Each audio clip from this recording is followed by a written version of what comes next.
हमारा ब्रह्मांड हमेशा गतिमान रहता है।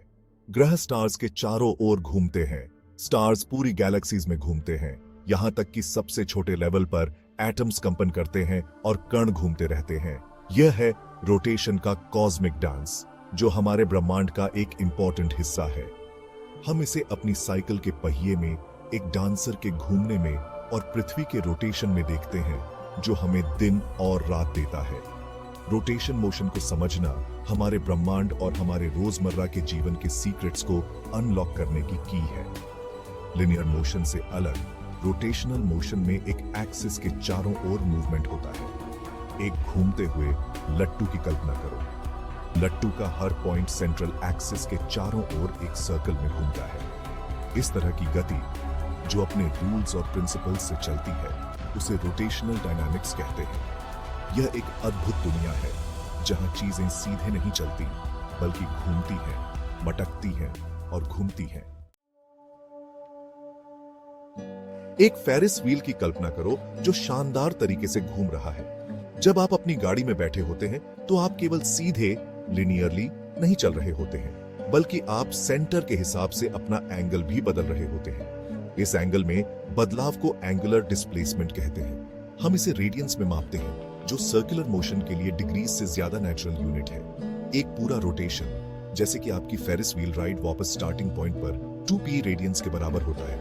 एंगुलर डिस्प्लेसमेंट हमें घूमती हुई चीजों के ओरिएंटेशन को समझने में मदद करता है। उदाहरण के लिए, घड़ी में गियर्स के एंगुलर डिस्प्लेसमेंट को जानने से हमें समय बताने में मदद मिलती है। एंगुलर डिस्प्लेसमेंट को समझने से हमें किसी भी घूमती हुई चीज की गति को सही तरीके से ट्रैक और प्रिडिक्ट करने की अनुमति मिलती है, चाहे वह घड़ी की सुई हो या हेलीकॉप्टर के ब्लेड्स हो। अब कल्पना करो कि फेरिस व्हील तेजी से घूम रहा है। आप सेम टाइम में एक बड़ा एंगल कवर कर रहे हैं। एंगुलर डिस्प्लेसमेंट की इस रेट को एंगुलर वेलोसिटी कहते हैं, जिसे ग्रीक लेटर ओमेगा से दिखाते हैं। इसे रेडियंस पर सेकंड और रेड-एस में मापा जाता है। ज्यादा एंगुलर वेलोसिटी का मतलब है तेज रोटेशन। एक डीजे जो रिकॉर्ड को 45 रेवोल्यूशंस पर मिनट आरपीएम पर घुमा रहा है, वह उसे एक स्पेसिफिक एंगुलर वेलोसिटी दे रहा है। एंगुलर वेलोसिटी को समझने से हमें रोटेटिंग ऑब्जेक्ट्स की गति का एनालिसिस करने में मदद मिलती है, चाहे वह तूफान का घूमना हो या हार्ड ड्राइव का रोटेशन हो। अब सोचो कि फेरिस व्हील चलाने वाला राइडर्स को थोड़ा डराना चाहता है। वो स्पीड बढ़ा देता है, जिससे फेरिस व्हील और तेजी से घूमने लगता है।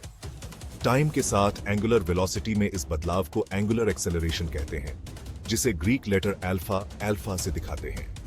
इसे रेडियंस पर सेकंड स्क्वायर्ड (RAD/S2) में मापते हैं।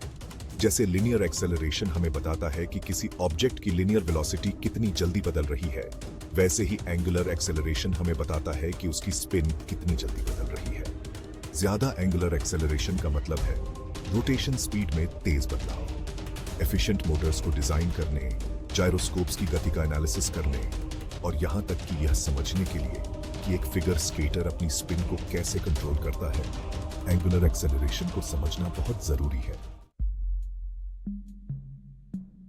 एक मैरी गो राउंड की कल्पना करो, जिस पर अलग अलग वजन के बच्चे सेंटर से अलग अलग दूरी पर बैठे हैं। आप देखेंगे कि ज्यादा वजन वाले बच्चों के सेंटर से दूर होने पर मैरी गो राउंड को घुमाना ज्यादा मुश्किल होता है।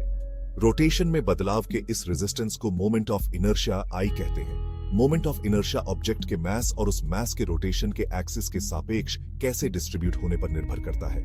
ज्यादा मोमेंट ऑफ इनर्शिया का मतलब है कि ऑब्जेक्ट को स्पिन करवाना या स्पिन होते हुए रोकना ज्यादा मुश्किल है। जैसे मास लिनियर मोशन में बदलाव के लिए ऑब्जेक्ट के रेजिस्टेंस को डिटरमिन करता है, वैसे ही moment of inertia rotational motion में बदलाव के लिए उसके रेजिस्टेंस को गवर्न करता है। आखिर मैरी गो राउंड घूमता कैसे है? आप रिम पर फोर्स लगाते हैं, जिससे एक टर्निंग इफेक्ट पैदा होता है। इस टर्निंग इफेक्ट को टॉर्क टेयू कहते हैं। यह लिनियर मोशन में फोर्स का रोटेशनल इक्विवेलेंट है। टॉर्क आपके द्वारा लगाए गए फोर्स और रोटेशन के एक्सिस से उस पॉइंट की दूरी जहां फोर्स लगाया जाता है, दोनों पर निर्भर करता है। फोर्स जितना ज्यादा होगा और एक्सिस से जितना दूर होगा, टॉर्क उतना ही ज्यादा होगा। इसलिए एक लंबी रेंच से एक टाइट बोल्ट को ढीला करना आसान होता है।